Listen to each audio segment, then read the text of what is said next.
தமிழ் பேசும் அனைத்து நல்லுள்ளங்களுக்கும் வணக்கம். ராஸ்பெரி பழங்கள் நம்ம கேள்விப்பட்டிருப்போம். அதோடைய செடிகள் இந்த மாதிரி தான் இருக்கும். நம்மளுடைய கார்டனில் ஒரு ராஸ்பெரி செடி இருக்குது. அதோடைய காய்கள் பூக்கள் எல்லாமே இந்த மாதிரி தான் இருக்கும். பார்க்குறதுக்கு குட்டியாக ஸ்ட்ராபெரி மாதிரியே இருக்கும். ஆனால் ஸ்ட்ராபெரி செடிகள் ரொம்பவே சின்னதாக தான் வளரும்.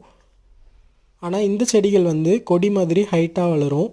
இது இந்த வருஷம் வளர்ந்த தண்டு. இதிலிருந்து தான் நிறைய காய்கள் பூக்கள்லாம் வச்சுருக்கு. இது போன வருஷம் வளர்ந்தது.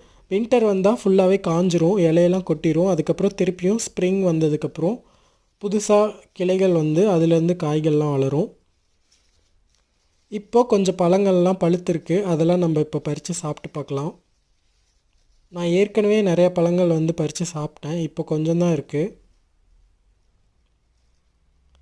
நல்ல வாசனையாக அந்த ராஸ்பெரி ஐஸ்கிரீம் சாக்லேட்ஸ்லாம் ஃப்ளேவர் இருக்கும் இல்லையா, அந்த மாதிரி நல்ல வாசனையாக டேஸ்ட்டாக இருக்கும்.